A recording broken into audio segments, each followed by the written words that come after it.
हम जो बात करने वाले हैं, भारत का मेगा प्रोजेक्ट जिसमें सिर्फ इंफ्रास्ट्रक्चर नहीं बल्कि इंडिया की जो स्ट्रेटेजिक फ्यूचर है वो डिफाइन होगा और ये बहुत अहम है और इसको लेकर बड़ी चर्चाएं हो रही है। द ग्रेट निकोबार प्रोजेक्ट जो 80,000 करोड़ का ये सपना है जिससे ना सिर्फ पोर्ट एयरपोर्ट्स बल्कि जो एक विजन है भारत का जिससे वो अपनी जगह मलाका स्ट्रेट से पास यानी कि जो एक ट्रेड रूट है उसके दिल में अपना जो स्पेस है वो बनाने की कोशिश कर रहा है और ये बड़ा प्रोजेक्ट है जो भारत को आगे बहुत आगे ले जा सकता है। मैं आपको कुछ यहाँ पे तस्वीरें दिखाऊंगी जिस पे हम बात करेंगे। पहला तो ये आप रिपोर्ट देखिए कि अंडमान निकोबार का जो ये प्रोजेक्ट है जिसमें India's strategic and economic frontier toward a 20 trillion economy. ये इस तरह के आर्टिकल्स आप देख रहे हैं लेकिन साथ साथ इस तरह के भी आर्टिकल है जिससे एक्चुअल जो वहां पर हम ने मलाका स्ट्रेट की बात की कैसे जो ट्रेड रूट है उसे कनेक्ट होके भारत अपनी जो स्ट्रेटेजिक इंपॉर्टेंस है और जो मजबूत है अपनी जगह उसको बनाने में लगा हुआ है। लेकिन हमारे देश में जो विपक्षी पार्टियां हैं और जो सोनिया गांधी है वो किस तरह से सेंटर के इस कदम को वो मिस एडवेंचर बता रही हैं और कह रही हैं कि भाई ये तो इकोलॉजी को और इसको इसको एनवायरनमेंट को इस सारा काफी गड़बड़ करने वाला है। ये वो यहां पे देखें इंडियाज हांगकांग, जिस तरीके से हांगकांग है एक ट्रेड का हब है, फाइनेंस का हब है, भारत की सरकार चाहती है कि हम लोग भी एक ट्रेड और फाइनेंस का हब बनाएं। वहां पे एयरपोर्ट हो, वहां पे इंफ्रास्ट्रक्चर हो और उसकी जो लोकेशन है वो इतनी मार्के की हो, इतनी इतनी सटीक लोकेशन हो कि उसके बिना दुनिया का काम ना चले। लेकिन इसमें नेशनल सिक्योरिटी डायनेमिक्स भी बहुत हैं दोस्तों, मैं आपको वो भी समझाऊंगा और मैप पे समझाऊंगा। ये 72,000 करोड़ का प्रोजेक्ट है। Great Nicobar project aims to build a transshipment port airport power plant and township on the faraway Great Nicobar Island. Congress leader Sonia Gandhi's criticism of the project as ill-conceived policy making sparked a political slugfest. So what exactly is India's Hong Kong-like Great Nicobar project and how do ecological concerns weigh against strategic and economic gains? अच्छा, भारत कहता है कि भारत की सुरक्षा के लिए, भारत की economy के लिए, अर्थव्यवस्था के लिए यह बहुत जरूरी है। जब हम ये कहते हैं कि दुनिया की तीसरी बड़ी इकोनॉमी बनेंगे, दूसरी बड़ी इकोनॉमी बनेंगे, तो आपको इस प्रकार के प्रोजेक्ट्स चाहिए, यह सरकार का मानना है। यहां पे सोनिया गांधी जी जो हैं, chairperson Congress parliamentary party, Sonia Gandhi ji ने जो अपने पॉइंट्स दिए, 3 मुख्यतर पॉइंट्स दिए कि क्यों नहीं होना चाहिए। नमस्कार, अस्सलाम वालेकुम, सत श्री अकाल, जय झूलेलाल। मैं हूं जी प्रेम मटलानी और आप देख रहे हैं हालात हाजरा का प्रोग्राम। हकीकत ये है, इब्तदा में आपसे दरख्वास्त है चैनल ज़रूर सब्सक्राइब करें। दोस्तों, कुछ दिन कबल सिंगापुर का वज़ीर आज़म भारत सरकारी दौरे पर आया था। जाहिर है यहाँ पर म्यूचुअल इंटरेस्ट के जो मसाइल हैं उन पर उसकी भारत के वज़ीर आज़म जनाब नरेंद्र मोदी से बातचीत हुई, मुज़ाकरात हुए और उसमें भारत ने एक मसला उठाया। भारत ने कहा कि हम चाहते हैं कि मलाक्का स्ट्रेट जो है उसकी पेट्रोलिंग इस वक्त 3 ममालिक करते हैं ताकि वहाँ पर किसी भी तरह की ट्रैफिक में रुकावट ना आए। और वो 3 ममालिक हैं सिंगापुर, मलेशिया और इंडोनेशिया, क्योंकि वो वहाँ नज़दीक पड़ते हैं। अब भारत ये चाहता है कि उन तीनों के साथ भारत भी जुड़ जाए, यानी 4 ममालिक मिलकर इसकी पेट्रोलिंग करें। वैसे सिंगापुर के वज़ीर आज़म ने इस बात पर इत्तेफाक किया, ये बात मान ली। अब इंडोनेशिया और मलेशिया की सरकार जैसा रुख अख्तियार करेगी उसके हिसाब से फिर भारत को भी हक मिलता है या नहीं, ये आगे पता चलेगा। मैं आपकी इत्तला के लिए अर्ज़ कर दूं, ये मलाक्का स्ट्रेट जो है ना, ये पैसिफिक ओशन और इंडियन ओशन दोनों को मिलाती है। बहुत पतली सी लेकिन नेचुरल स्ट्रेट्स है, एक पानी का रास्ता है जिस तरह सुएज कैनाल इंडियन ओशन और अटलांटिक को मिलाती है, या पनामा कैनाल अटलांटिक और पैसिफिक को मिलाती है, इसी तरह पैसिफिक और इंडियन ओशन को मिलाने के लिए मलाक्का स्ट्रेट है। पहली वाली दोनों आर्टिफिशियल हैं, बनाई गई हैं। मलाक्का स्ट्रेट कुदरती है।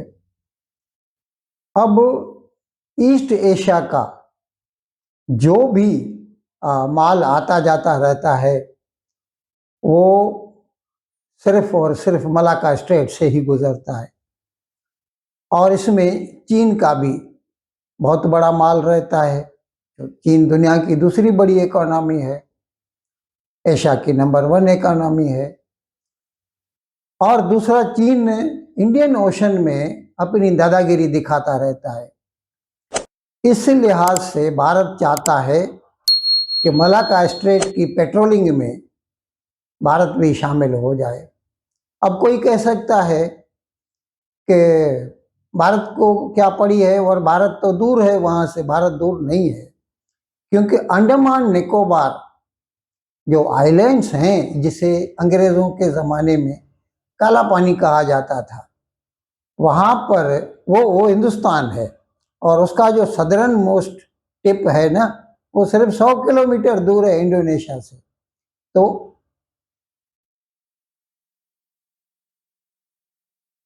तो हमारा हक बनता है कि वहाँ से जो भी ट्रैफिक गुजरती है हम उसको देखें, उसके ऊपर नज़र रखें।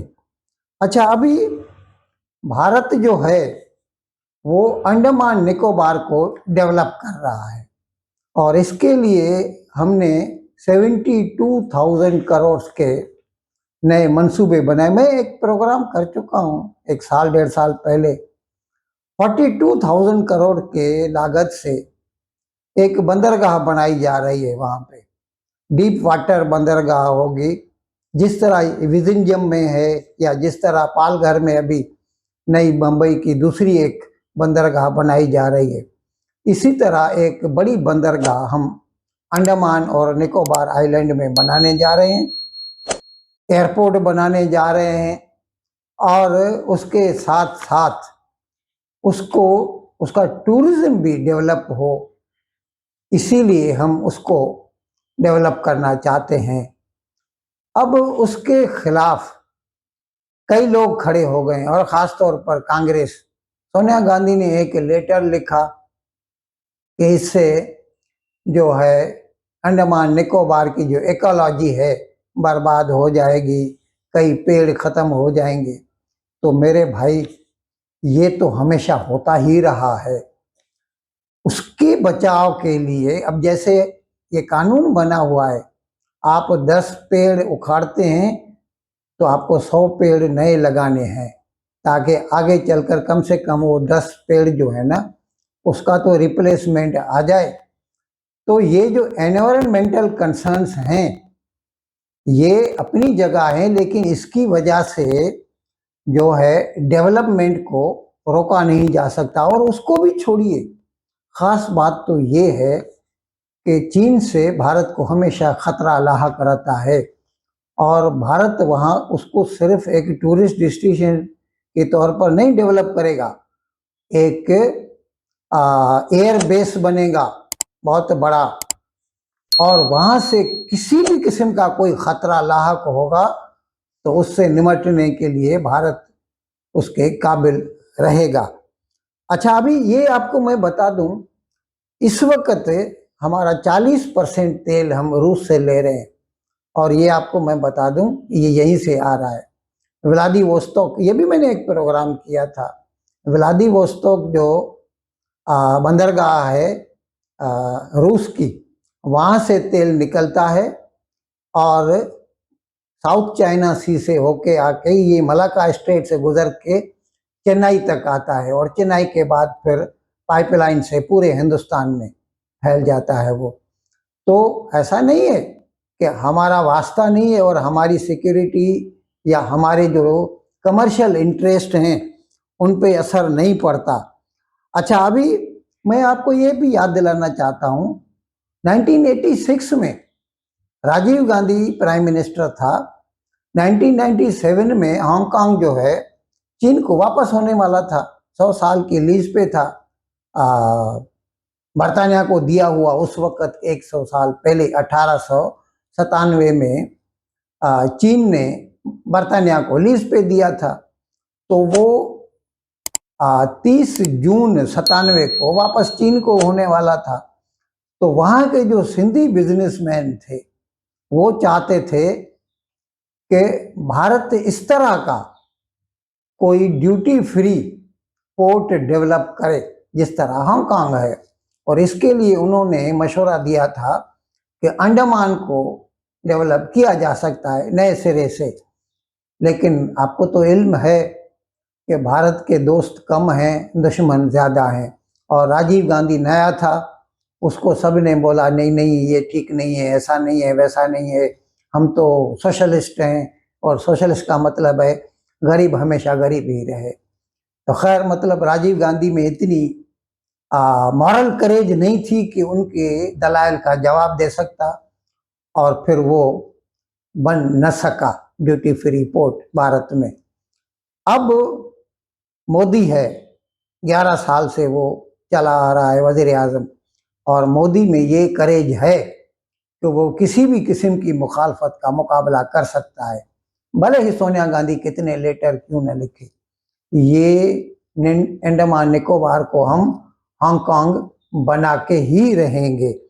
अच्छा, ये मैं आपको बता चुका हूँ कि वहाँ पर एक बड़ी जो है बंदरगाह भी बनाई जा रही है, एयरपोर्ट भी बनाया जा रहा है, और इंशाल्लाह चंद सालों में आप भारत का अपना एक ड्यूटी फ्री बंदरगाह देखेंगे। द निकोबार जो द ग्रेट निकोबार प्रोजेक्ट की हम बात कर रहे हैं, इसकी बड़ी चर्चाएं हो रही हैं, और सबसे बड़ा सवाल ये है कि ये प्रोजेक्ट काफी अहम है जो मलाक्का स्ट्रेट से भारत को कनेक्ट करता है, भारत की जो जगह है उसको मजबूत करता है। जो ट्रेड रूट है, ट्रेड रूट ही एक इकोनॉमी को मजबूत बनाता है। भारत अपनी मजबूती से आगे जो स्थान है उसको आगे ले जा रहा है, इकोनॉमी तेजी से आगे बढ़ रही है, द फास्टेस्ट ग्रोइंग इकोनॉमी। और जो सोनिया गांधी है उन्होंने अपना अलग से राग अलापना शुरू कर दिया। वो बता रही है कि भाई कितना बड़ा नुकसान है, गलत कर रही है, मिस एडवेंचर कर रही है। अब ये भी अपनी बात है कि सोनिया गांधी आर्टिकल लिख के इस तरह की बातें कर रही हैं, कंसर्न जाहिर कर रही हैं। देखिए अंबर जी, सबसे पहले बताता हूँ कि ट्रेड रूट कितना इंपॉर्टेंट है। आपने सुएज कैनाल का नाम सुना होगा, पैनामा कैनाल के ऊपर सुना होगा, ये दो इंपॉर्टेंट ट्रेड रूट है। वैसे ही स्ट्रेट ऑफ मलाक्का जो है वो सबसे बड़ा ट्रेड रूट है। इसके थ्रू वर्ल्ड का 40% जो एलपीजी है और वो क्रूड ऑयल है वो पास ऑन करता है। चाइना का 80% जो ट्रैफिक है वो इसके द्वारा पास होता है। जैसे हमारा चाइना बताता है कि बार बार थ्रेटन कर रहा है कि हम सिलीगुड़ी कॉरिडोर जो हमारा चिकन नेक है हम उसको एक तरह से चोक कर सकते हैं। हम भी क्या कर रहे हैं कि हम सी रूट में जो हमारा जो निकोबार टर्मिनल जिसको 80,000 करोड़ में मोदी सरकार डेवलप कर रही है, it is design to choke China. तो ये चाइना का चिकन नेक है। इसके लिए चाइना इसको मलाक्का डायलेमा बोलता है।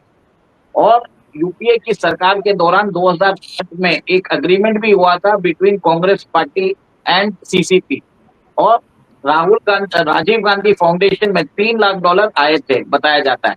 और उसमें टर्म्स ऑफ एग्रीमेंट में शायद एक चीज ऐसा होगा कि भारत अंडमान एंड निकोबार को कभी भी डेवलप नहीं करेगा। और मोदी सरकार आने के बाद आपने देखा है कि आपने कटिंग बताई है जिसमें $20 ट्रिलियन का crude oil and gas reserve दिया है। ठीक है, इसके अलावा इन एडिशन हमने अभी तक एक्सप्लोर नहीं किया रेयर अर्थ एलिमेंट्स का नियोडाइमियम। ये वही नियोडाइमियम है जिससे मैग्नेट्स बनते हैं, और चाइना ने इसी को वेपनाइज किया है और हमें सप्लाई बंद कर दी थी, जिसके कारण हमारी डोमेस्टिक ईवी इंडस्ट्री एक तरह से स्टैंड स्टिल पे आ गई। ये नियोडाइमियम सिर्फ हमारे ईवी में नहीं लगता, हमारे मिसाइल डिफेंस सिस्टम्स में लगता है, हमारे डिफेंस इक्विपमेंट्स में लगता है, एरोस्पेस में लगता है। तो ये कितना क्रिटिकल है। अब ये मैडम आके बोल रही हैं, सेंटर को वार्न कर रही हैं, इकोलॉजिकल डिजास्टर हो जाएगा। अब ये देखिए दोस्तों, यहां भारत से लेकर ये 1200 किलोमीटर है, ठीक है। इधर इंडिया क्यों बना रहा है? उसका कारण यह है दोस्तों कि ये जो है ना, ये इस पूरे इलाके को, लेकिन खासतौर से इस इलाके को हम कहते हैं मलाका स्ट्रेट, और यहां से चाइना की मैक्सिमम सी बॉर्न ट्रेड जाती है। ट्रेड दो हिसाब से जाती है या फिर तीन हिसाब से, लेकिन तीसरा हिसाब बड़ा हल्का है। एक तो हवाई जहाज से सामान जाता है, ठीक है, वो बहुत कम, क्योंकि एयरलिफ्ट कैपेबिलिटी लिमिटेड होती है। उसके बाद लैंड से जाता है, लैंड से ट्रकों से जाए, ट्रेन से जाए, जैसे भी जाए, लेकिन मोटा सामान जो जाता है, भारी मात्रा में जाता है, वो जाता है समुद्र के रास्ते। और अगर आप चाइना को देखेंगे, आपको यह पता लगेगा कि पूरा ईस्टर्न और साउथ ईस्टर्न साइड में चाइना का इंडस्ट्रियलाइजेशन है, चाइना के पोर्ट्स हैं, चाइना की पॉपुलेशन है, सब कुछ उधर है। चाइना का माल दोस्तों आता है आगे से और यहां से घूम के आगे निकलता है, फिर यहां से आता है, फिर उसको यहां जाना है, यहां से ऊपर जाना है, उसको कहीं भी जाना है, चाइना का माल ऐसे घूम कर आता है। यह इलाका ग्रेट निकोबार, यहां पे, और यह इलाका जो ग्रेट निकोबार है, इसका बड़ा मैप यह है, ठीक है। यहां पे कह रहे हैं कि इंटरनेशनल एयरपोर्ट बनेगा। यह गलाथिया बे है, गलाथिया बे में आपका एक तो पोर्ट बनेगा ही बनेगा, वहां पे जाहिर सी बात है, बंदरगाह तो बनना ही है। वहां पे नेवी का भी एक बेस बनेगा बहुत तगड़ा। और यह आपको क्यों जरूरी है दोस्तों, और इसके बिना आप क्यों काम नहीं चला सकते? बात यह कि जिस तरीके से चाइनीज नेवी अपने फुटप्रिंट्स बढ़ा रही है, आज की तारीख में अमेरिकन नेवी से बड़ी हो गई है चाइनीज नेवी। और दोस्तों, अगर आपने यह नहीं बनाया ना, आपको बहुत नुकसान हो जाएगा एंड में, आपको बहुत नुकसान हो जाएगा, क्योंकि चाइना जो है दंदनाता फिरता है। और आपके पास कोई, देखिए, जब आपके पास यहां पे जगह है ग्रेट निकोबार की, तो आप, और मैं दोस्तों इसमें ट्रेड की बात नहीं कर रहा, पहले मैं आपको नेशनल सिक्योरिटी समझा दूं, राष्ट्रीय सुरक्षा की बात समझा दूं। मैं पैसे वैसे की बात की है, पहले सुरक्षा है। अब देखिए साहब, इसको दोबारा देखिए, चाइना की ट्रेड यहां से आती है लड़ाई के दौरान, युद्ध के दौरान। अगर आपका बेस यहां पे है और यहां पे आपका कैरियर ग्रुप है, यहां पे आपकी सबमरीन्स हैं, यहां पे आपके destroyer, missile boats, frigate, aircraft, दुनिया भर के जितने भी आपका तामझाम यहां पे है, एयर डिफेंस यहां पे है, आप अगर चाहें तो आप इसको ब्लॉक कर सकते हैं। आप ब्लॉक कर सकते हैं दोस्तों। यह इलाका हो जाएगा चोक, और दोस्तों इस चोक को कहते हैं मलाका चौक। इन अल्फाज के साथ आज का प्रोग्राम ख़त्म करने की आपसे इजाज़त चाहता हूँ, लेकिन विदाई लेने से पहले एक मरतबा फिर आपसे मेरी दरख्वास्त है कि जिस किसी साहब या साहिबा ने अब तक हमारे इस चैनल को सब्सक्राइब नहीं किया, ज़रा करम इसको जल्द से जल्द सब्सक्राइब करें, प्रोग्राम को लाइक करें, शेयर करें और घंटी का बटन दबाना न भूलें। बहुत बहुत शुक्रिया। खुदा हाफिज़।